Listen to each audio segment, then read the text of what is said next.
राम राम सभी साथियों को स्वागत है आप सभी का आपके अपने चैनल लर्नोलॉजी अड्डा में। मुझे उम्मीद है आपकी तैयारी ग्राम पंचायत अधिकारी वीपीओ की बहुत अच्छी तरीके से चल रही होगी और आपने अभी तक हमारे चैनल को सब्सक्राइब नहीं किया, सब्सक्राइब कर लें और बेल आइकन जरूर दबाएं, सबसे पहले आपको अपडेट मिल सके।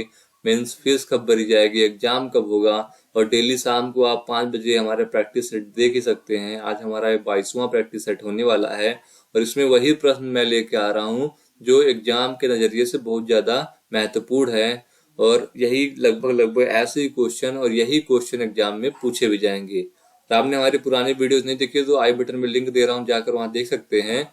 देर ना करते हुए अपने कंटेंट की तरफ चलते हैं जिससे आपका भी फायदा हो और हमारा जो मैं भी आपकी तरह 66,691 बच्चों में ग्राम पंचायत अधिकारी की तैयारी कर रहा हूँ, वीपीओ की तैयारी कर रहा हूँ, तो मेरा भी फायदा हो, ज्यादा टाइम बर्बाद ना हो। चलिए वीडियो को शुरू करते हैं। आज हमारा पहला क्वेश्चन है, पंचायतों में प्रत्येक गांव पंचायत में कम से कम एक अनुसूचित जाति की महिला को प्रतिनिधित्व किस वर्ष प्रदान किया गया।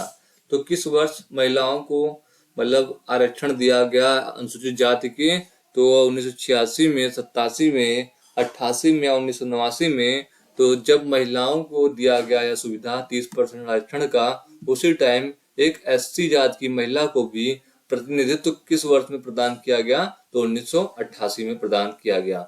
देखते हैं अगले प्रश्न को, पंचायतों को संवैधानिक दर्जे की प्राप्ति ग्राम पंचायतों के विकास के किस चरण में हुई। 5वें चरण में, 6वें चरण में या 7वें चरण में या उपयुक्त में से कोई नहीं।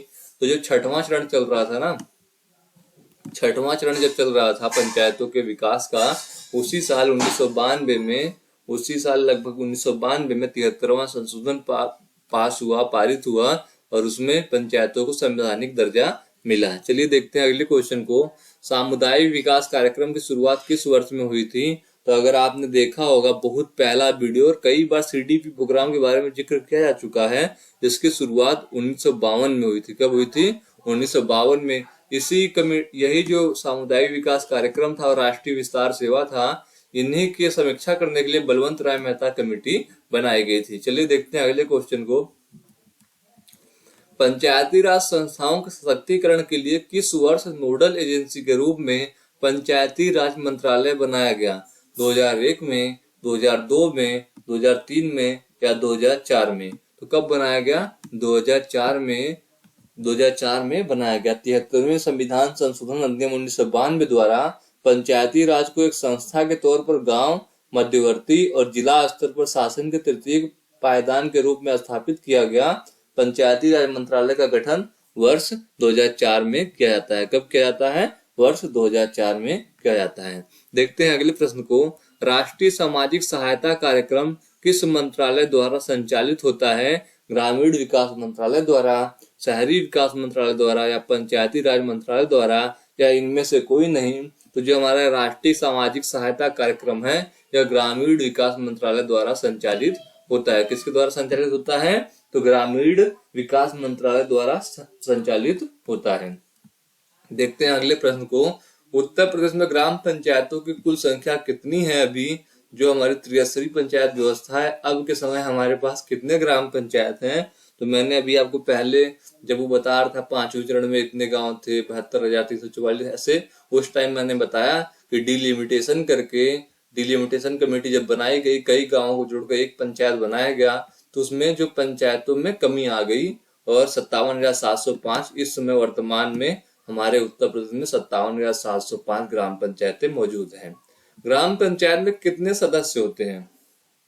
हमारे ग्राम पंचायत में कितने सदस्य होते हैं? जैसे मेरे गांव में तो 15 सदस्य वाला गांव है मेरा, वो जनसंख्या के हिसाब से होता है और यह 7 से कम नहीं होते और 17 से ज्यादा नहीं होते हैं। 7 से 17 तक का होता है।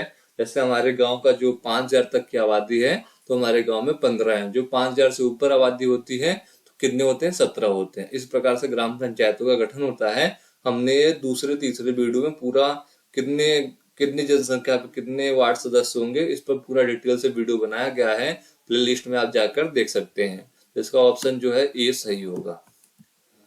और हमेशा याद रखिएगा कि ये ऑड नंबर में ही होते हैं, 7, 9, 11, 13, 15, 17। ठीक है, तो इससे आपको जो ऑप्शंस होते हैं इन्हें आप आराम से काट सकते हैं, जैसे 20 है, 15 और 40 है, 40, 10 और 20 है, तो इन्हें आप आराम से काट सकते हैं और ऑड नंबर वालों को आप चुन सकते हैं।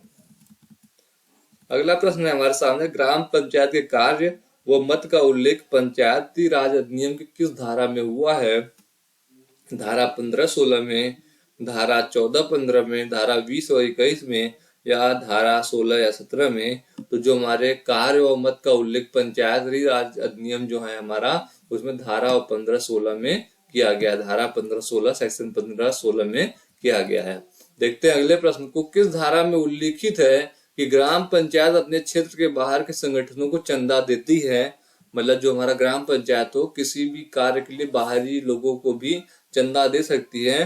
तो इसका जिक्र किसमें किया गया है? तो इसका जिक्र किया गया है धारा सेक्शन 16A में। किसमें किया गया है? धारा 16A में किया गया है। देखते हैं अगले क्वेश्चन, धाराओं को आपको डायरेक्ट याद ही करना पड़ेगा, बहुत सारी धारा हैं, लेकिन हम कुछ महत्वपूर्ण धाराओं को लेके आते हैं जो परीक्षा की दृष्टि से बहुत ही महत्वपूर्ण है। देखते हैं अगले प्रश्न को, आजादी के पश्चात किसने पंचायती राज व्यवस्था की स्थापना की बात की थी? जवाहरलाल नेहरू, महात्मा गांधी, राम मनोहर लोहिया या जेपी कृपलानी? तो आजादी के बाद सबसे पहले जो पंचायती राज व्यवस्था की बात कही, स्थापना की बात कही, वह महात्मा गांधी ने की थी। किसने की थी? महात्मा गांधी। महात्मा गांधी हमेशा से पंचायती राज व्यवस्था के स्थानीय स्वशासन के पक्षधर थे। अगले क्वेश्चन को देखते हैं। अगला क्वेश्चन है, पंचायती राज व्यवस्था के अंतर्गत पंचायतों को सशक्त बनाने का अधिकार किसके द्वारा प्रदत्त है? संविधान द्वारा, सरकार द्वारा, ग्राम पंचायत द्वारा या ग्राम सभा द्वारा? तो किसके द्वारा प्रदत्त है? जो इसकी शक्तियां हैं और शक्तियां ऐसी बढ़ानी कैसे होगी? या संविधान द्वारा, संसद द्वारा, विधानमंडल द्वारा बढ़ाया जा सकता है। अगला क्वेश्चन हमारे सामने, भारत में पंचायती राज व्यवस्था की स्थापना कब हुई थी? 57 में, 1958 में, 1959 में या 1960 में? तो आपको पता ही होगा इस क्वेश्चन का आंसर। 2 अक्टूबर 1959 को राजस्थान के नागौर जिले में सबसे पहले पंचायती राज व्यवस्था की स्थापना की गई थी। अगला क्वेश्चन देखते हैं, पंचायती राज व्यवस्था के तहत सही सुमेलित समितियां हैं। कौन सी सही सुमेलित है? इसमें हमें आपको बताना है कि कौन सी सही सुमेलित है, मतलब किसका मिलान सही से है। तो बलवंत राय मेहता समिति 1977, क्या सही है? आप बताइए, क्या ये सही है? बिल्कुल गलत है। बलवंत राय मेहता कमेटी कब आई? 1957। कब? 1957 में। उसके बाद देखते हैं अशोक मेहता समिति कब आई? 1977 में। यह भी बिल्कुल गलत है, तो अशोक मेहता समिति को मिलाएंगे 77 से। जीवी की राव समिति कब आई? 1985 में, तो यह भी बिल्कुल गलत है। कब आई? 1985 में। एलएम सिंघवी समिति कब आती है? तो आती है 1986 में। इस प्रकार कोई भी सही से सुमेलित नहीं है, हमें सुमेलित करना पड़ा। बलवंत राय मेहता को 57 से, अशोक मेहता को 77 से, जीवी के राव से 85 और एलएम सिंघवी को 86 से। चलिए देखते हैं अगले प्रश्न को। अगला प्रश्न है हमारे सामने, पंचायती राज अधिनियम कब पारित किया गया? 17 फरवरी 1951 को, 14 मार्च 1956 को, 2 सितंबर 1959 को या 8 नवंबर 1960 को? तो पंचायती राज अधिनियम जो बलवंत राय मेहता ने सिफारिश की, तो 2 सितंबर 1959 को इसे पास किया जाता है और 2 अक्टूबर 1959 को सबसे पहले राजस्थान के नागौर जिले में इसकी स्थापना की जाती है। चलिए देखते हैं अगले प्रश्न को। बलवंत राय मेहता समिति संबंधित है पंचायती राज व्यवस्था से, एकात्मक शासन व्यवस्था से, प्रशासनिक व्यवस्था से या भारतीय संघ व्यवस्था से? तो जितनी भी कमेटियां हैं मैंने आपको बताया है, बलवंत राय, अशोक मेहता, जीवी के राव, एलएम सिंह, वीपी के थुंगन, ये सब सारी समितियां, शादी कर ली हुई समिति है, सारी समितियां पंचायती राज व्यवस्था से रिलेटेड हैं। अगले क्वेश्चन को देखें, पंचायती राज व्यवस्था में सुधार हेतु गठित समितियां कौन सी हैं? जीवी के राव समिति, बलवंत राय मेहता समिति, अशोक मेहता समिति। मैंने इनका सबका जिक्र किया ही आपको। यह उपयुक्त सभी समितियां जो हैं किससे रिलेटेड हैं? तो यह पंचायती राज व्यवस्था से रिलेटेड हैं। देखते हैं अगले प्रश्न को। पंचायती राज व्यवस्था का उल्लेख भारतीय संविधान के किस अनुच्छेद में किया गया है? 250 में, 245 में, 255 में या 243 में?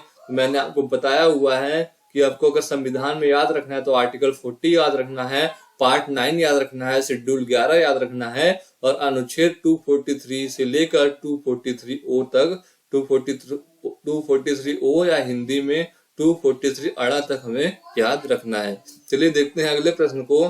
पंचायतों के कार्य एवं शक्तियों का वर्णन किस अनुसूची में किया गया है? 8वीं अनुसूची में, 5वीं अनुसूची में, 11वीं अनुसूची में या 3री अनुसूची में? मैंने अभी आपसे कहा कि हमें 11वीं अनुसूची को भी याद रखना है। 11वीं अनुसूची को याद रखना है, इसमें 29 विषयों का पंचायत के जिक्र किया गया है। अगले क्वेश्चन को देखिए। 73वें संविधान संशोधन अधिनियम 1992 के तहत किस प्रकार के उपबंध किए गए हैं? केवल आदेशात्मक उपबंध, केवल स्वविवेकी उपबंध, आदेशात्मक व स्वविवेकी दोनों, या हमारा जो है उपयुक्त में से कोई नहीं? तो 73वें संविधान संशोधन अधिनियम 1992 में आदेशात्मक और स्वविवेकी दोनों प्रकार के उपबंध किए गए हैं। चलिए देखते हैं अगले प्रश्न को। पंचायत में सभी स्तरों पर संबंधित प्रादेशिक चुनाव क्षेत्र किस तरह से चुने हुए लोग होंगे? अप्रत्यक्ष मतदान द्वारा, गुप्त मतदान द्वारा, परोक्ष मतदान द्वारा या प्रत्यक्ष मतदान द्वारा? तो जो भी पंचायत के सभी स्तरों में चुनाव होते हैं वह प्रत्यक्ष रूप से चुनाव होते हैं और प्रत्यक्ष रूप से जो उनके उम्मीदवार हैं वो चुने जाते हैं जनता के हित के लिए। ठीक है, आज हमने 20 क्वेश्चनों को देखा। उम्मीद है आपकी तैयारी अच्छी चल रही होगी और इससे बहुत ज्यादा आपका लाभ हो रहा होगा। वीडियो अच्छी लगा करे तो लाइक जरूर करिए और चैनल को सब्सक्राइब शेयर भी करिए, जैसे आपके दोस्तों का भी भला हो सके। तब तक के लिए धन्यवाद दोस्तों। जय हिंद।